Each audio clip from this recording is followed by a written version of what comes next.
अस्सलाम वालेकुम student, my name is बिना हबीब और आज का हमारा लेक्चर जो है केमिकल प्रॉपर्टीज़ पर है। इससे पहले लेक्चर में हमने इथाइन का introduction, structure, preparation plus physical properties सब सारे बहुत ज़्यादा डिटेल में डिस्कस कर चुकी हूँ मैं। और अब जो है केमिकल प्रॉपर्टीज़ को डिस्कस करने की बारी है, ठीक है। सो वो स्टूडेंट जो इस चैनल पर नए हैं काइंडली चैनल को सब्सक्राइब कर दें और अपने फ्रेंड के साथ शेयर करना ना भूलेगा, ठीक है। केमिकल प्रॉपर्टीज़ में सबसे पहले जो है एडिशन रिएक्शन, ठीक है। एडिशन ऑफ हाइड्रोजन, यानी हम एडिशन करने जा रहे हैं किसकी, हाइड्रोजन की, ठीक है। सो एडिशन ऑफ हाइड्रोजन ये मैं पहले ही बता चुकी हूँ, जब भी एडिशन ऑफ हाइड्रोजन होगी इसे हम कहेंगे हाइड्रोजनेशन, ठीक है। और आपको पता है कि जाहिर सी बात है इसमें इथाइन ट्रिपल बॉन्ड पाया जाता है, 2 वीक पाए बॉन्ड है, सो एडिशन रिएक्शन तो दे सकता है ये, ठीक है। और ये बता चुकी हूँ मैं कौन एडिशन रिएक्शन देता है, कौन सब्स्टिट्यूशन रिएक्शन देता है। अच्छा, ethylene adds two molecule, ethylene तो इथीन है, अगर यहाँ पे इथाइन भी लिख सकते हैं आप, एसिटाइलिन भी लिख सकते हैं, ठीक है। सो इथाइन एड्स, यानी इथाइन में हम ऐड करते हैं 2 मॉलिक्यूल्स ऑफ H2, यानी हाइड्रोजन मॉलिक्यूल, ठीक है। डायटोमिक की फॉर्म में होता है ये। अच्छा, तो इथाइन में अगर हम 2 मॉलिक्यूल हाइड्रोजन के ऐड करेंगे इन प्रेजेंस ऑफ कैटलिस्ट, किसकी प्रेजेंस में, कैटलिस्ट की प्रेजेंट में, ठीक है। और कौन सा कैटलिस्ट है, वो निकल एक कैटलिस्ट है, इसकी प्रेजेंट में हमने हाइड्रोजन को ऐड किया, ठीक है। और कितने डिग्री सेल्सियस पर, 200, ठीक है, टू इथीन। तो सबसे पहले वो इथीन बना, देखें ये H2 हमने ऐड किया, ठीक है, ये ऐड हुआ है। अब कोई स्टूडेंट कहते हैं कि भाई ये एरो के ऊपर लिखा हुआ है, तो ये जो है ये मतलब उनको समझ नहीं आती। मैं थोड़ा ये जूम कर दूँ क्योंकि आप लोग को शायद नज़र नहीं आ रहा होगा।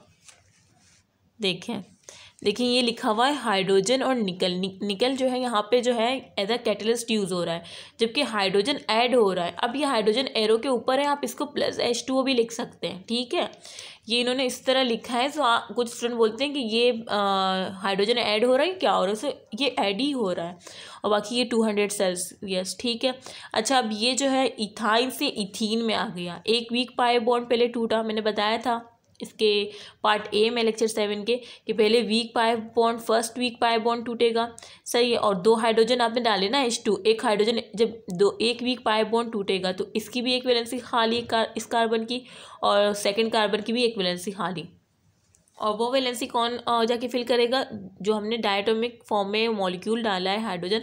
सो H2 है ना, एक हाइड्रोजन इस कार्बन के साथ लग जाएगा, इसकी वैलेंसी जो वीक पाई बॉन्ड हमने ब्रेकअप किया वो फिल हो गई, और उस कार्बन के साथ भी एक हाइड्रोजन लग जाएगा, वो भी फिल हो गई, ठीक है। सो ये डबल बॉन्ड की शक्ल में, ट्रिपल बॉन्ड से किस में आ गया, डबल बॉन्ड। और ये CH था ना, अब क्या हो गया, CH2 क्योंकि एक हाइड्रोजन ऐड कर दिया, और अब ये इथाइन से इथीन में आ गया, ठीक है।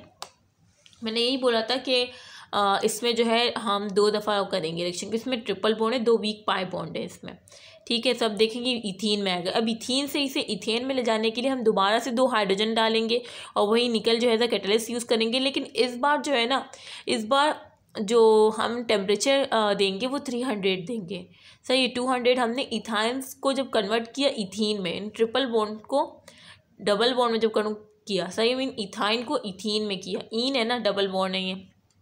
अच्छा, तो हमने 200 सेल्सियस दिया था, जबकि इथीन को इथेन में कन्वर्ट करने के लिए हमने कितने डिग्री सेल्सियस टेम्परेचर दिए, 300, ठीक है। और हाइड्रोजन ऐड किया। अब देखेंगे 2 हाइड्रोजन जब ऐड होंगी इसमें, अब एक वीक पाई बॉन्ड रहता है, क्योंकि 1 वीक पाई बॉन्ड तो हमने ब्रेकअप कर दिया, 2 थे ना इथाइन में, और अब 2 थे तो 1 रह गया। अब ये दूसरा भी हमें तोड़ना है, इसको भी हमने तोड़ा, और इस तरह से फिर इस कार्बन की इक्विवेलेंसी खाली हो गई इस कार्बन की, और सर फिर ये 2 हाइड्रोजन जो है H2 जो है, एक हाइड्रोजन इसके साथ आ जाएगा और एक हाइड्रोजन दूसरे कार्बन के साथ। सो ये जो CH2 से CH3 हो जाएगा, और डबल बॉन्ड किस में कन्वर्ट हो जाएगा, सिंगल बॉन्ड में। सो इस तरह से ये इथीन से इथेन बन जाएगा, ठीक है। सो ये एडिशन ऑफ हाइड्रोजन इस तरह से हुई है, ठीक है। और देखें ये कि 200 डिग्री सेल्सियस पर टू इथीन में कन्वर्ट हुआ, ठीक है, इथेन से इथाइन से इथीन में, और इस तरह से एंड देन टू इथेन, और फिर उसके बाद क्या हुआ, इथेन में हुआ, ठीक है। और ये मैंने खुद लिखा है एट 300 सेल्सियस, क्योंकि इधर नहीं लिखा हुआ था, और बच्चे जो है ये देखते नहीं है, और ये आ जाता है MCQs में। MCQ में पूछ लेते हैं कि भाई इथाइन को इथीन में कन्वर्ट करने के लिए कितने डिग्री सेल्सियस था, 200 या 300। अब उन्होंने 200 देखा होता है, ठीक है, यहाँ पे 200 तो ठीक होगा, लेकिन अगर वो ये पूछ ले कि इथीन से इथेन, तो आपने इधर 200 ही देखा होगा और एरो पे देखा नहीं होगा ठीक तरीके से, तो ये 300 है। ठीक है, सो ये बात याद रखेगा। अच्छा, अब क्या है, अब दूसरा है हमारे पास एडिशन ऑफ हेलोजन। ठीक है, किसकी एडिशन होगी अब, हेलोजन की। हेलोजन, अब इन्होंने एडिशन ऑफ हेलोजन दिया है, मीन हेलोजन फैमिली में से कोई भी मेंबर ले लें, आप क्लोरीन ले लें, ब्रोमीन ले लें, आयोडीन ले लें, फ्लोरीन ले लें। ठीक है, अच्छा, तो इथाइन रिएक्ट विथ क्लोरीन, सही है, क्लोरीन के साथ रिएक्ट करवा दे, ब्रोमीन के साथ करवा दे, in the presence of catalyst, इसमें भी हम कैटलिस्ट के यूज़ करेंगे, इवन इन डार्क, यहाँ तक कि dark and form chloro and Bravo derivatives, यानी जाहिर सी बात है जब हम क्लोरीन ऐड करेंगे तो क्लोरो ही बनेगा, सही है, क्लोरो इथीन या क्लोरो इथेन या ब्रोमो इथीन ब्रोमो इथेन बनेगा। ठीक है, सो वो यही कह रहे हैं कि फ्रॉम क्लोरो ब्रोमो डेरिवेटिव्स बनेंगे। ठीक है, direction rate is slower as compare to ethene, और ये कहने की जो रिएक्शन जो होगा ना, रिएक्शन रेट जो होगा ये इसका कम होगा, किसका, इथाइन का, एज कम्पेयर टू इथीन, यानी इथीन में भी हमने हेलोजन, जब हम उसकी केमिकल प्रॉपर्टीज़ पढ़ रहे थे, जब भी हम उसमें हेलोजन को ऐड कर रहे थे, इस तरह से ये भी एडिशन रिएक्शन परफॉर्म करता है क्योंकि ट्रिपल बॉन्ड पाया जाता है इसमें।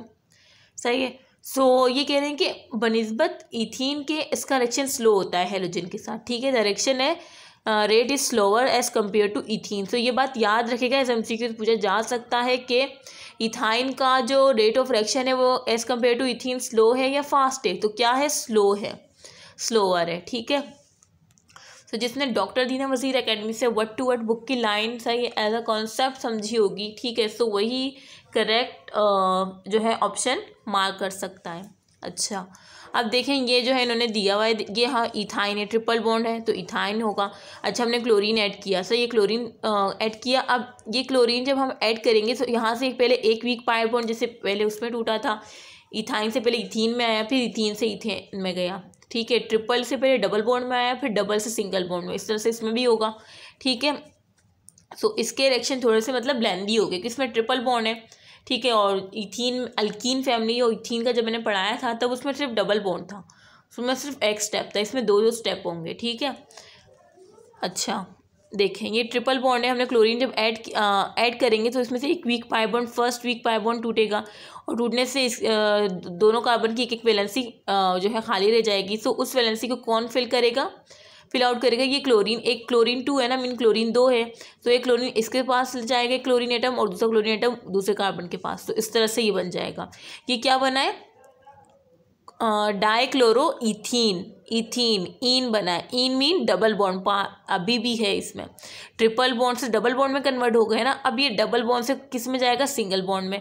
अब डबल बॉन्ड में जब सिंगल बॉन्ड में हम किस तरह से, अब इसमें दोबारा से एक वीक पाई बॉन्ड तो हमने यहाँ पे तोड़ दिया डबल बॉन्ड में आकर, अब इसमें दोबारा, अब इसमें क्या है, एक स्ट्रॉन्ग सिग्मा बॉन्ड है और एक वीक पाई बॉन्ड है, मीन अभी दोबारा अभी और भी एडिशन इसमें पॉसिबल है क्योंकि इसमें अभी भी एक वीक पाई बॉन्ड क्या है, प्रेजेंट है। सही है, सो एक वीक पाई बॉन्ड तोड़ने के लिए हम दोबारा से क्लोरीन 2 मॉलिक्यूल को ऐड करवाया, फिर ये एक वीक पाई बॉन्ड टूटा, फिर इसकी वैलेंसी और इसकी वैलेंसी खाली रही, फिर ये इस क्लोरीन मॉलिक्यूल ने क्लोरीन यहाँ पे आके अटैच हुआ क्लोरीन एटम और दूसरा सेकंड कार्बन पर, इस तरह से इनकी वैलेंसी फिल आउट हो गई और इस तरह से ये क्या बन गया, नीचे क्लोरीन तो पहले से ऐड थे ऊपर और ऊपर हमने दोबारा से लगा दिया। अब इसमें मजीद एडिशन की गुंजाइश नहीं है क्योंकि अब कोई वीक पाई बॉन्ड नहीं रहा। ठीक है, सो अब ये क्या बना, ये जो है टेट्रा क्लोरो इथेन बना। टेट्रा है ना, 1 2 3 4, सर ये 4 को कहते हैं टेट्रा, ये तो पता होगा, टेट्रा, ट्राई कहते हैं 3 को, तो ये टेट्रा है ना, टेट्रा क्लोरो और सिंगल बॉन्ड है तो क्या होगा, इथेन होगा, 2 कार्बन है तो इथेन ही होगा और सिंगल बॉन्ड है इथेन। अब ये अल्केन फैमिली में बालाखिर कन्वर्ट होगा, अब इसमें किसी एडिशन की गुंजाइश नहीं है। ठीक है, उम्मीद है कि आपको समझ आ गया होगा, बहुत ईजी है। इन्होंने सिर्फ क्लोरीन का करके दिखाया है, ब्रोमीन का भी करके देख लें एज अ प्रैक्टिस, आयोडीन का भी करके देख लें। ठीक है, अच्छा आयोडीन का इन्होंने भी करके दिखाया हुआ है, लेकिन इन्होंने सिर्फ एक स्टेप ही करके दिया, मतलब जो इथीन तक इन्होंने करके दिखाया है, बाकी नहीं।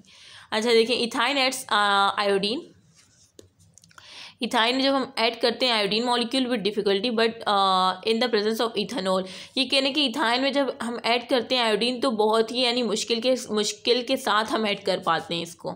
ठीक है, डिफिकल्टी मीन मुश्किल के साथ। ठीक है, अच्छा but in the presence of ethanol और किसकी प्रेजेंस में, इथेनॉल की, यानी इथेनॉल को यहाँ पे एज अ कैटलिस्ट लिया जा रहा है, ठीक है, इन द प्रेजेंस ऑफ इथेनॉल। तो क्या बना, डाइआयोडाइड इज फॉर्म, ठीक है। किस तरह से हमने आयोडीन डाला, इधर 2 वीक पाई बॉन्ड है, फर्स्ट वीक पाई बॉन्ड टूटा तो एक आयोडीन एटम इस कार्बन के साथ और एक आयोडीन एटम इस कार्बन के साथ लगा उस वीक पाई बॉन्ड की जगह, ठीक है। सो ये ट्रिपल बॉन्ड से डबल बॉन्ड में आ गए, तो ये डाइआयोडाइड इथीन है, इथीन, इन फैमिली में डबल बॉन्ड पाया जा रहा है, ठीक है। अब आप इसमें दोबारा से 2 आयोडीन डालें, खुद ये रिएक्शन करें, ठीक है, जिस तरह ऊपर किया था, यहाँ से 2 आयोडीन डालें और फिर इसके ऊपर भी लग जाएंगे, फिर टेट्रा आयोडो इथेन हो जाएगा, ठीक है। लेकिन अगर आपसे वहाँ पे बोर्ड में पूछे, ठीक है, सो वो अगर आपसे पूछे डाइआयोडाइड इथीन, इन आखिर में क्या है, ENE मीन डबल बॉन्ड, तो आपको बस यहाँ तक रिएक्शन करना है। अगर वो पूछे टेट्रा आयोडाइड इथेन, सो फिर इस तरह करना है, जैसे ये टेट्रा क्लोरो इथेन था ना, बस क्लोरो की जगह आयोडीन लगाना है, बस और कुछ नहीं करना, ठीक है। अच्छा, एडिशन ऑफ हाइड्रोजन हैलाइड, अब किसकी एडिशन करने जा रहे हैं, हाइड्रोजन हैलाइड की, ठीक है। हाइड्रोजन हैलाइड मीन हाइड्रोजन और हैलाइड मीन मतलब क्लोरीन, ब्रोमीन, आयोडीन, इन सब की जो एडिशन, ठीक है। मतलब ये अलग अलग चीज़ें नहीं है। हाइड्रोजन हैलाइड पता है ये क्यों कह रहे हैं, जैसे हम इधर में एडिशन ऑफ एसिड भी लिख सकती थी, क्योंकि एसिड जो है क्या होते हैं, एसिड में हाइड्रोक्लोरिक एसिड अगर लिख दिया, एडिशन ऑफ हाइड्रोक्लोरिक एसिड, तो उसमें हाइड्रो मीन हाइड्रोजन और क्लोरिक एसिड में किसे कह रही हूँ, क्लोरीन को, हाइड्रोजन क्लोराइड भी कह सकती हूँ, तो हैलाइड है ना, तो इस तरह से ये इन्होंने इस तरह से लिखा है। बच्चे पता है इसी में कंफ्यूज होते हैं, क्योंकि उनके कॉन्सेप्ट क्लियर नहीं होते, फिर वो रट्टा लगाते हैं क्योंकि उनका कॉन्सेप्ट क्लियर नहीं होता। तो देखें ये जो है ना, ये बेसिकली एसिड है ना, हाइड्रोजन ब्रोमाइड, सही है। आप इसकी जगह क्लोरीन भी लिख सकते हैं, हाइड्रोजन क्लोराइड, ठीक है। सो ये हाइड्रोजन हैलाइड मीन ये हाइड्रोजन है और ये हैलाइड मीन ब्रोमीन है, सो ये एक एसिड प्रिपेयर हुआ है, ठीक है। सो इसमें इसको हाइड्रोजन ब्रोमाइड भी कह सकते हैं और हाइड्रोजन क्लोरीन तो हाइड्रोजन क्लोराइड भी कह सकते हैं और हाइड्रोक्लोरिक एसिड भी कह सकते हैं, ठीक है। अच्छा, इथाइन एड्स 1 और more molecules of hydrogen halide, ethyne में हम ऐड करेंगे एक या एक से ज़्यादा मॉलिक्यूल किसके, हाइड्रोजन हैलाइड के। हमने हाइड्रोजन हैलाइड लिया, अब हैलाइड फैमिली में हमारी मर्जी, हम क्लोरीन ले, ब्रोमीन ले, आयोडीन ले, बुक वालों ने ब्रोमीन लिया है, आप एज अ प्रैक्टिस और भी ले सकते हैं, ठीक है। अच्छा, हाइड्रोजन ब्रोमाइड ले लिया, अब ये इसमें सबसे पहले फर्स्ट वीक पाई बॉन्ड टूटेगा, ठीक है, एक वीक पाई बॉन्ड टूटा और हर एक कार्बन की इक्विवेलेंसी खाली रह गई और उस वैलेंसी किसने फिल आउट किया, एक हाइड्रोजन एक कार्बन के साथ जाके अटैच हुआ, सही है, और एक ब्रोमीन एक दूसरे कार्बन के साथ, ठीक है। सो ये इस तरह से आया, ये हाइड्रोजन इस कार्बन के पास गया और ये ब्रोमीन और ये ट्रिपल बॉन्ड से डबल बॉन्ड में कन्वर्ट हुआ, यानी अल्काइन से अल्कीन फैमिली में कन्वर्ट हुआ, ठीक है। अच्छा, इसे जो है ना आप 1 ब्रोमो इथीन भी पढ़ सकते हैं, क्योंकि फर्स्ट कार्बन के साथ है, तो 1 ब्रोमो इथीन, इथेन नहीं कर दीजिएगा, डबल बॉन्ड है, ठीक है। और इसे आप ये भी पढ़ सकते हैं विनाइल ब्रोमाइड, इसे विनाइल ब्रोमाइड क्यों कह रहे हैं, क्योंकि इसमें डबल बॉन्ड है, ठीक है, विनाइल और ब्रोमाइड है तो ब्रोमीन क्लोराइड होगा तो विनाइल क्लोराइड होगा, ठीक है। अब इसमें डबल बॉन्ड, अभी इसमें अब मज़ीद एडिशन हो सकती है क्योंकि अभी भी वीक पाई बॉन्ड मौजूद है, तो हमने दोबारा से हाइड्रोजन हैलाइड की एडिशन करवाई, फिर ये सेकेंड वीक पाई बॉन्ड भी टूट जाएगा और फिर ये हाइड्रोजन इसके साथ अटैच होगा और एक ब्रोमीन इसके साथ अटैच होगा, इस तरह से हुआ है, देखें सही। अब क्या होगा, ये 1 क्यों कह रही हूँ, क्योंकि 1 ऊपर भी ब्रोमीन में नीचे भी, यानी 1 डाई ब्रोमो, 2 ब्रोमीन है ना और दोनों फर्स्ट कार्बन पर है, तो 1 डाई ब्रोमो, 2 है डाई ब्रोमो और इथेन मीन अब इसमें सिंगल बॉन्ड है, एन आ गए ना, सिंगल बॉन्ड है तमाम, तो हम इथेन ही लगाएंगे, 2 है तो ईथ और एन क्यों लगाएगा, तमाम सिंगल बॉन्ड है तो इथेन, तो 1 डाइब्रोमो इथेन, यानी इसमें मज़ीद एडिशन की गुंजाइश नहीं है क्योंकि तमाम वीक पाई बॉन्ड जो थे वो एडिशन कर चुके, अभी सिंगल बॉन्ड है, इसमें एडिशन नहीं हो सकती, ठीक है। सो ये था एडिशन ऑफ हाइड्रोजन हैलाइड। अब नीचे जो है कुछ एज MCQs कुछ बातें हैं जो बतानी है, इमेज हाँ अब ठीक है। The addition of second molecule, जो एडिशन हुई है ना सेकेंड मॉलिक्यूल ऑफ ये सेकेंड मॉलिक्यूल है ना, हम पहला मॉलिक्यूल तो ये था, हमने एडिशन, अब ये सेकेंड मॉलिक्यूल की बात कर रहे हैं। Addition of second molecule of hydrogen bromide to vinyl bromide, यानी जब हम हाइड्रोजन ब्रोमाइड को हमने ऐड करवाया किसमें, विनाइल ब्रोमाइड में, ये विनाइल ब्रोमाइड है ना, इसमें हमने हाइड्रोजन ब्रोमाइड को ऐड करवाया, ठीक है। Take place according to Markovnikov's rule, ये जो है ना, ये जो ऐड हो रहा है ये किसके अकॉर्डिंग हो रहा है, ये एक रूल आपने पढ़ा होगा मार्कोनिकॉफ रूल, या तो शायद आप पढ़ेंगे अभी, ये आपने पढ़ा होगा जो चैप्टर 8 आपने मतलब नहीं पढ़ा, ये उसमें था, वो मैंने आधा पढ़ाया था, उसके बाद जो है मैंने उसको छोड़ दिया था क्योंकि चैप्टर 7 के बहुत ज़्यादा कमेंट आ रहे थे। ठीक है, तो ये शायद मैंने पढ़ाया भी होगा उसमें, मुझे अब याद नहीं आ रहा, पर ये चैप्टर 8 में है। Take place according to Markovnikov's rule, ठीक है, यानी ये जो एडिशन होती है इसकी सेकेंड मॉलिक्यूल की जो एडिशन होती है विनाइल ब्रोमाइड में, वो होती है अकॉर्डिंग टू मार्कोनिकॉफ रूल। ये एज एमसीक्यूज आ सकता है। और दूसरी बात ये है कि दिस रूल, ये रूल हमसे कहता क्या है, state that negative part of HBr, इसमें नेगेटिव पार्ट जो होगा ना HBr में, adds with carbon of the compound, वो ऐड होगा with carbon of the compound which contain the last number of hydrogen atom, least number of hydrogen atom. ठीक है, समझ आ रही है। देखें इसमें ये रूल जो है मार्कोनिकॉफ रूल्स हमसे क्या कहता है कि डेट द नेगेटिव पार्ट, इसमें नेगेटिव पार्ट क्या है, हाइड्रोजन प्लस है, ब्रोमीन माइनस है, यानी नेगेटिव पार्ट इसमें ब्रोमीन है। ठीक है, एड्स होता है with carbon of the compound, ये जो है ये कंपाउंड है ना, अब इसमें 2 कार्बन है, अब ये जो नेगेटिव पार्ट है ना ये उस कार्बन के साथ जाके ऐड होगा, add with carbon of the compound which contain, जिसके पास क्या होंगे, लीस्ट नंबर, लीस्ट मीन कम से कम नंबर होंगे किसके, हाइड्रोजन एटम के। ठीक है, यानी नेगेटिव पार्ट विनाइल ब्रोमाइड के उस कार्बन के साथ अटैच होगा जिसके पास कम नंबर ऑफ हाइड्रोजन हो। ठीक है, अब देखें ये HBr है, हम ऐड करें, ब्रोमीन नेगेटिव पार्ट है, अब ये नेगेटिव पार्ट इसमें से किसके पास से कम हाइड्रोजन है, इन 2 कार्बन, इसके पास 1 हाइड्रोजन है, इसके पास 2 है, इसके पास, इसका मतलब इसके पास जो है कम है, सो ये ब्रोमीन इसके पास जाके अटैच होगा। ठीक है, इसके पास नहीं लगा दीजिएगा, याद रखेगा ये। ठीक है, तो ब्रोमीन के ऊपर आ जाएगा और हाइड्रोजन इसके ऊपर आ जाएगा। बस ये रूल ये कहता है कि negative part of hydrogen bromide is always add with dead carbon which contain least number of hydrogen atoms. ठीक है, सो ये 1 कंटेन करा था और ये 2, तो ये लीस्ट नंबर ऑफ हाइड्रोजन इसके पास, तो ये ब्रोमीन इसके साथ अटैच होगा और हाइड्रोजन इसके साथ। ठीक है, सो ये रूल यही कह रहा है, और बाकी ये जो है इस तरह से आ जाएगा। और मैं आपको बता देती हूँ, अब ये रूल तो आपको समझ आ गया, बस अब ये याद रखना कि जहाँ पे ब्रोमीन लगाया है ना उसी के ऊपर ब्रोमीन लगा दे। ठीक है, उसी के ऊपर ब्रोमीन लगा दे, ब्रोमीन उधर नहीं लगाइएगा, जैसे यहाँ पे हमने ब्रोमीन लगाया था इसी के ऊपर हमने ब्रोमीन लगा दिया। ठीक है, इस तरह से ये उसी रूल को फॉलो कर रहा है। ठीक है, सो इस तरह से हुआ। और जो है अब ये एज एमसीक्यूज बातें हैं जो कि आ सकती है। Ethyne combines with hydrogen, ethyne जो है कंबाइन होता है किसके साथ, विद हाइड्रोजन के साथ, हाइड्रोजन आयोडाइड के साथ। ठीक है, एट रूम टेम्परेचर। अब ये कह रहे हैं, ये तो हाइड्रोजन ब्रोमाइड हमने पढ़ा ना, और ये 100 डिग्री सेल्सियस पर होता है, ये बुक में ये बात यहाँ पे मेंशन होगी, ये नहीं, ये कह रहे हैं कि इथाइन जो है ना वो कंबाइन होता है हाइड्रोजन आयोडाइड, ये हाइड्रोजन ब्रोमाइड, हाइड्रोजन हैलाइड पढ़ रहे हैं ना, हमने हाइड्रोजन ब्रोमाइड की बात की। अब यहाँ पे ये कह रहे हैं कि इथाइन जो है कंबाइन होता है हाइड्रोजन आयोडाइड के साथ एट रूम टेम्परेचर, यानी रूम टेम्परेचर पर जो है ये इथाइन हाइड्रोजन आयोडाइड के साथ आसानी क्या हो जाता है, रिएक्ट कर जाता है। ठीक है, विद हाइड्रोजन ब्रोमाइड, जबकि हाइड्रोजन ब्रोमाइड के साथ क्या होता है, एट 100 डिग्री सेल्सियस, यानी जो हमने ऊपर रिएक्शन किया है हाइड्रोजन ब्रोमाइड के साथ किया है ना, इसको हमने कितने डिग्री सेल्सियस पर किया है, 100 डिग्री सेल्सियस। ये ऐसा एमसीक्यूज आ सकता है। ठीक है, and the reaction with hydrochloric acid, और जो हाइड्रोक्लोरिक एसिड होगा इज़ वेरी स्लो, वो तो बहुत ही ज़्यादा स्लो होगा, बहुत ही ज़्यादा स्लो जो है वो परफॉर्म होगा। ठीक है, सो ये यही कह रहे हैं कि इथाइन, बस इसमें आपको पता है क्या रखना है, वो एमसीक्यू में पूछ सकते हैं कि हाइड्रोजन ब्रोमाइड कितने डिग्री सेल्सियस पर ऐड होगा, तो 100 डिग्री सेल्सियस, और हाइड्रोक्लोरिक एसिड सबसे स्लो ऐड होता है, हाइड्रोजन आयोडाइड तो रूम टेम्परेचर पर ही हो जाता है, मीन ये बहुत तेज़ होता है, उसके बाद हाइड्रोजन ब्रोमाइड, उसके बाद हाइड्रोजन क्लोराइड। सो ये एक सीक्वेंस भी याद रख लें। एक तो मैं 2 मिनट रुके, मैं आ रही हूँ, पेंस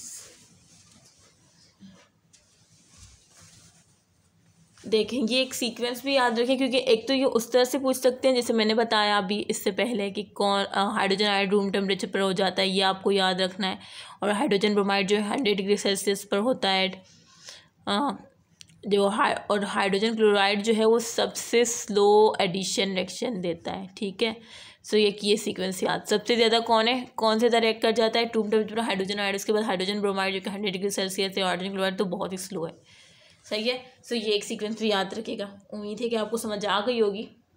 नहीं समझ आए तो आप कमेंट में जो है कमेंट करके पूछ सकते हैं, और फिर मैं नेक्स्ट वीडियो में उसको दोबारा एक्सप्लेन कर दूँगी, ठीक है।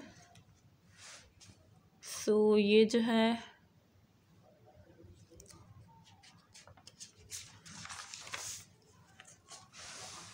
मैं चाह रही हूँ कि आज इसकी तमाम केमिकल प्रॉपर्टीज़ मैं करा दूँ, और फिर इंशाल्लाह नेक्स्ट जो है होगा हमारा बेंजीन होगा, ठीक है।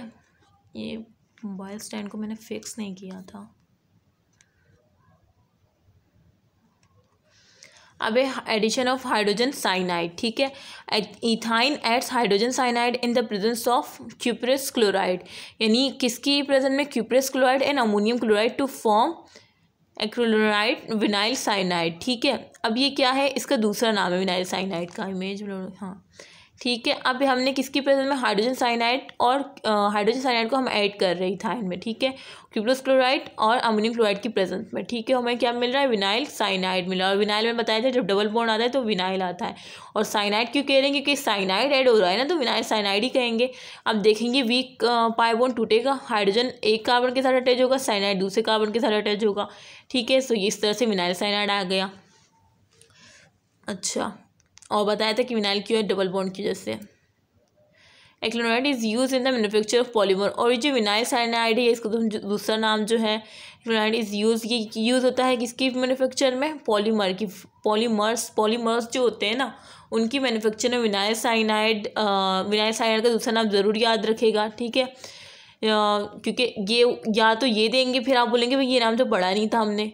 सो ये विनाइल साइनाइड का दूसरा नाम ही है, ठीक है। और ये किसके प्रोडक्शन में यूज़ होता है, पॉलीमर्स के बनने में ये यूज़ होता है, ठीक है। मैन्युफैक्चर यानी तैयारी, इसकी तैयारी में ये यूज़ होता है, ठीक है। अच्छा, अब एडिशन ऑफ वाटर देखें, ठीक है। एडिशन ऑफ वाटर कर, ethyne react with water, ethyne जो है रिएक्ट करता है with water in the presence of mercuric sulphate and sulphuric acid, सही है कि मर्क्यूरिक सल्फेट मीन मरकरी और सल्फेट, इसे मर्क्यूरिक सल्फेट कहते हैं, और सल्फ्यूरिक एसिड, ठीक है। और कितने डिग्री सेल्सियस, 75 डिग्री सेल्सियस पर, ठीक है। इथाइन को आप रिएक्ट करवा रहे हैं वाटर से, और ये कंडीशन है जो मैंने बताई, to produce unstable intermediate vinyl alcohol. और फिर आपने क्या प्रोड्यूस हुआ यहाँ पे, एक अनस्टेबल मीन मतलब वो स्टेबल नहीं है, एक वक्त आ जाएगा कि वो मतलब दूसरी हालत में कन्वर्ट हो जाएगा, सही, अनस्टेबल उसे कहते हैं।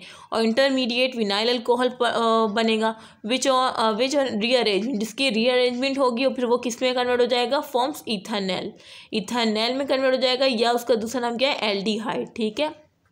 अच्छा, मैं बताती हूँ किस तरह से हुआ ये काम। ये कंडीशन मैंने बता दी, कंडीशन हमने रखी, सही है।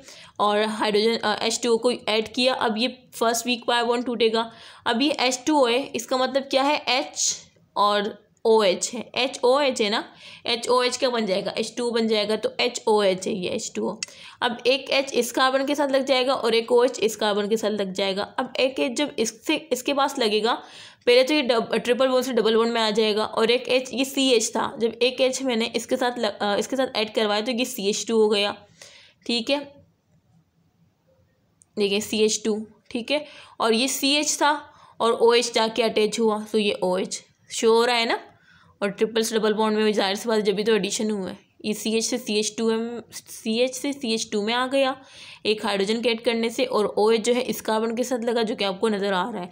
अब ये इंटरमीडिएट विनाइल अल्कोहल है। अच्छा, विनाइल क्यों कह रहे हैं, क्योंकि डबल बॉन्ड है, ठीक है, विनाइल।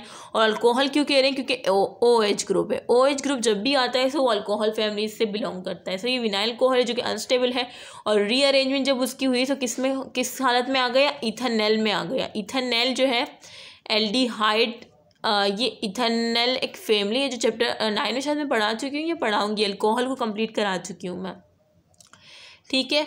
सो ये जो है CH3 था ना ये। अब देखें इसकी रीअरेंजमेंट किस तरह से हुई है, ये जो ऑक्सीजन इसके साथ है ये ऊपर आ गया है, ठीक है। और ये वाला जो इसके साथ हाइड्रोजन जो अटैच है वो इसके साथ इस तरह से, लेकिन ये हाइड्रोजन जो है इस यहाँ से हट के यहाँ आ गया है, सही, यानी ये CH2 से किस में आ गया, CH3 में आ गया। ये वाला हाइड्रोजन इसके साथ आ गया, सही है, CH2 था CH3 बन गया। और ये जो ऑक्सीजन था सिंगल बॉन्ड, जाहिर सी बात जब हाइड्रोजन चला गया तो इसने क्या कर दिया, जब ये हाइड्रोजन यहाँ आ गया तो ये जो डबल बॉन्ड यहाँ था ना ये उसके ऊपर आ गया ऑक्सीजन, सही है, इस तरह से, क्योंकि इसकी वैलेंसी तो फिल हो गई ना, हाइड्रोजन चला गया और इसकी वैलेंसी अब खाली रह गई, सो वो ऑक्सीजन ने क्या डबल बॉन्ड बना लिए, तो इस तरह से ये इथेनॉल बन गया। ठीक है, इसे हम एल्डिहाइड भी कहते हैं। सो ये रिएक्शन आ चुका है बहुत दफ़ा, सही है, सेकेंड ईयर के पेपर्स में भी और एमसीक्यूज में भी बहुत ज़्यादा पूछ लिया जाता है। उम्मीद है कि समझ आ गई होगी, फिर भी अगर नहीं समझ आया सो कमेंट बॉक्स में आप पूछ सकते हैं। ओके, अब है कंबशन ऑफ इथाइन। ठीक है, किसकी कंबशन करने जा रहे हैं? इथाइन की केमिकल प्रॉपर्टीज पढ़ रहे हैं।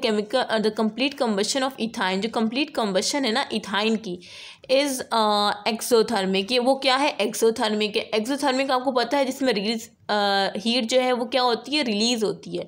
और वो किस तरह से हमें पता चलता है कि ये रिएक्शन जो है एक्सोथर्मिक है? क्योंकि नेगेटिव साइन ये शो कर रहा है कि दिस रिएक्शन इज एक्सोथर्मिक। ठीक है, और प्लस होगा तो एंडो। लेकिन आपको पता होना चाहिए कि कंबशन ऑफ इथाइन जो है इज एक्सोथर्मिक रिएक्शन, और ये वैल्यू भी याद होनी चाहिए क्योंकि कुछ एमसीक्यूज होते हैं जो वैल्यूज भी पूछ लेते हैं। अच्छा, कहाँ पे थे? एंड रिलीज 312 किलोजूल्स पर मोल ऑफ हीट, ये याद रखनी है वैल्यू। ठीक है, due to evolution of this high amount of heat, और ये जो हाई अमाउंट ऑफ हीट जो रिलीज हो रही है, the oxy acetylene flame can attain a temperature, और एक ऑक्सी एसिटाइलिन फ्लेम जो है वो अटेन करता है temperature up to 3000 degree Celsius, which is use in gas welding. यानी इतना ज़्यादा जो है टेम्परेचर बढ़ जाता है। ठीक है, जब इतना ज़्यादा टेम्परेचर बढ़ जाता है तो ये कह रहे हैं उसको हम यूज़ करते हैं वेल्डिंग के प्रोसेस में, गैस वेल्डिंग के प्रोसेस में उसको, इस हीट को यूज़ किया जाता है। ठीक है, सो ये इथाइन है और हमने इसमें ऑक्सीजन ऐड की। ऑक्सीजन ऐड करने से कार्बन डाइऑक्साइड और वाटर बनी। कंबशन रिएक्शन में कार्बन डाइऑक्साइड प्रोडक्ट में जो है कार्बन डाइऑक्साइड और वाटर ही आता है, ये बात भी आपको पता होगी। ठीक है, पीछे मैं इथाइन पढ़ा के आ चुकी हूँ, और ये वैल्यू आपको याद रखनी है। और ये याद रखना है कि ऑक्सी एसिटाइलिन फ्लेम इसके ज़रिए बनता है, और जो कि इतना ज़्यादा उसका टेम्परेचर होता है 3000 डिग्री सेल्सियस, और उसको किस में यूज़ किया जाता है? वेल्डिंग की प्रोसेस में यूज़ किया जाता है। ठीक है, ये बात याद रखनी है, और ये 3 बातें यहाँ से याद रखनी है। एक्सोथर्मिक, और ये किलो जूस पर मोल कितनी है? 312, और ऑक्सी एसिटाइलिन फ्लेम होता है जिसका टेम्परेचर बहुत ज़्यादा हाई होता है, जो कि 3000 डिग्री सेल्सियस है, जिसे किस में यूज़ किया जाता है? गैस वेल्डिंग के प्रोसेस में यूज़ किया जाता है। ठीक है, ओके, अब है ऑक्सीडेशन ऑफ इथाइन। अब क्या करने जा रहे हैं? ऑक्सीडेशन करने जा रहे हैं। ये ऊपर जो थी वो कंबशन थी, यहाँ पे ऑक्सीडेशन होगी। व्हेन इथाइन इज ट्रेड, जब इथाइन को आप ट्रेड करते हैं with hot aqueous KMnO4, two molecule of acid are form. यानी जब आप हॉट एक्वस KMnO4 लेंगे तो आपको 2 मॉलिक्यूल जो है 2 molecule of acid are form, 2 molecule जो होंगे एसिड के फॉर्म होंगे। देखें, KMnO4 कोल्ड जब आप लेंगे तो दूसरा एसिड बनेगा, KMnO4 हॉट लेंगे तो दूसरा एसिड बनेगा, ये बात याद रखनी है। तो जब हमने इथाइन को हॉट, यहाँ पे हॉट एक्वस KMnO4 लिखा है, मीन ये इसकी बात कर रहे हैं वो, तो 2 मॉलिक्यूल ऑफ एसिड है, 2 मॉलिक्यूल जो है ना एसिड के वो फॉर्म हो रहे हैं। ठीक है, अब देखें ये KMnO4 हॉट लिया इन्होंने और ऑक्सीडेशन कर रहे हैं इथाइन की, सो ये ऑक्सीजन को ऐड किया। ठीक है, और यहाँ पे कंबशन में और ऑक्सीडेशन में बच्चे पर ये कहते हैं कि ये एक ही रिएक्शन है, एक नहीं है, ये कंबशन हो रही है डायटोमिक की फॉर्म में, ये ऑक्सीडेशन है, ऑक्सीजन का एटम जो है हम ऐड कर रहे हैं। ठीक है, सो इसमें आप कंफ्यूज नहीं होइएगा। अब हमने यहाँ पे 4 हाइड्रोजन के एटम्स, हमने 4 ऑक्सीजन के एटम हमने लिए, और इसको हमने किस तरह से किया? इसको जब हमने ऐड किया तो इससे ऑक्जेलिक एसिड बना। ठीक है, ऑक्सीजन जो है हमेशा डबल बॉन्ड बनाता है, तो इस कार्बन एक दो ऑक्सीजन ने एक इसके साथ डबल बॉन्ड बनाया इस तरफ, और एक इस जानिब डबल बॉन्ड बनाया, तो इस हालत में आ गए। और यहाँ पे 2 ऑक्सीजन बचे, उन्होंने ये इस हाइड्रोजन बचे ना हर कार्बन के साथ, तो उस एक हाइड्रोजन के साथ एक ऑक्सीजन जाके अटैच हो गया, इस तरह की फॉर्म आ गई, जिससे ऑक्जेलिक एसिड कहते हैं। ठीक है, अच्छा, ये ऑक्जेलिक एसिड आ गया। सो आपको याद रखना है कि KMnO4 जब हम हॉट लेंगे तो उसमें क्या बनता है, ऑक्जेलिक एसिड बनता है। और अगर KMnO4 कोल्ड लेंगे हम, ठीक है, तब क्या बनेगा, तब फॉर्मिक एसिड बनेगा। ये एज MCQs पूछा जा सकता है, ठीक है। ऑक्जेलिक एसिड का दूसरा नाम इथेनॉइक एसिड है, क्योंकि इसमें 2 कार्बन है, सो इथेनॉइक एसिड ही कहेंगे। और उसमें 1 कार्बन है तो ये मिथेनॉइक एसिड है। अच्छा, अब देखें, ये NTS में भी पूछा जाता है और हर एंट्री टेस्ट में पूछा जाता है कि ये KMnO4 कोल्ड जब बनता है तो क्या बनता है, फॉर्मिक एसिड। और हॉट का भी पूछ सकते हैं कि ऑक्जेलिक एसिड बनता है, इथेनॉइक एसिड बनता है, ठीक है। तो ये ऑक्सीजन ऐड हुआ इसमें, KMnO4 कोल्ड दिया और ये किस में, फॉर्मिक एसिड में आ गया। इसका दूसरा नाम क्या है, मिथेनॉइक एसिड। अच्छा, उम्मीद है कि आपको समझ आ गई होगी। मेरी तबीयत बहुत ज़्यादा ख़राब है, इस समय बहुत शदीद दर्द हो रहा है, लेकिन बहुत दिन हो गए हैं। मतलब अब मैं चाह रही हूँ कि मैं आपको जल्दी से ये कोर्स कंप्लीट करा दूँ, लेकिन आजकल पता नहीं मौसम बहुत ज़्यादा ख़राब चल रहा है। अच्छा, अब क्या है, सब्स्टिट्यूशन रिएक्शन और एसिडिटी ऑफ इथाइन है।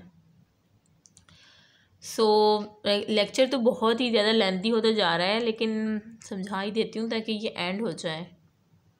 फिर इंशाल्लाह कल जो है हम बेंजीन का स्टार्ट करेंगे, ठीक है, जिसका आप लोग को बेसब्री से इंतज़ार है। हाँ सब्स्टिट्यूशन रिएक्शन और एसिडिटी ऑफ इथाइन, ठीक है। अब ये जो है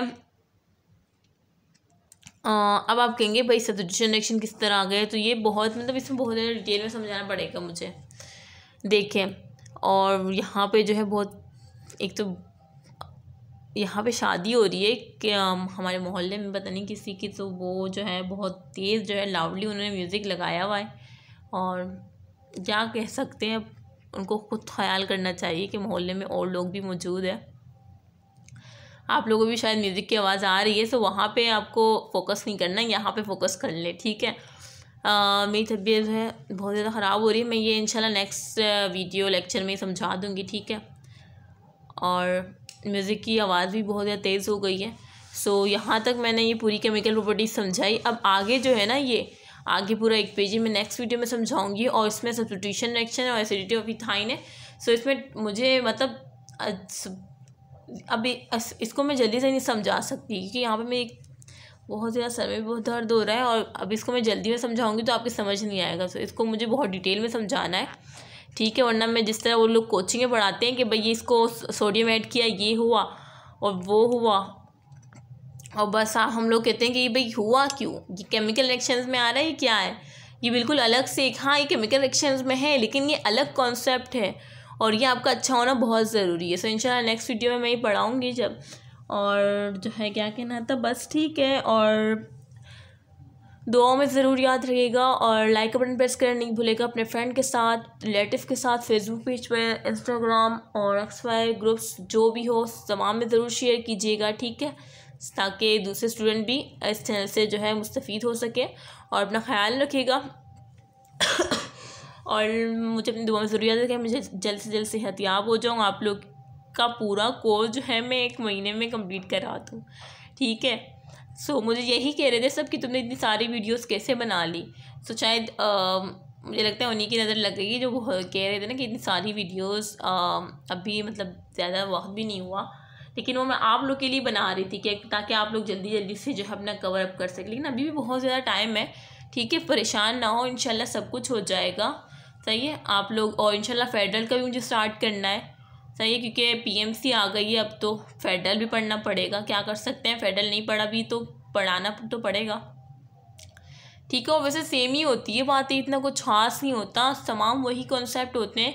कुछ चीज़ें इस तरह होती हैं जो कि उनके सिलेबस में डिटेल में होती है, और कुछ ऐसी होती है जो हमारे सिलेबस में डिटेल में होती है। तो बस यही है, ठीक है। इंशाल्लाह नेक्स्ट वीडियो में मुलाकात होगी, तब तक के अल्लाह हाफ़िज़। अपने जो है दुआ में ज़रूर याद रखिएगा। ओके, अल्लाह हाफ़िज़।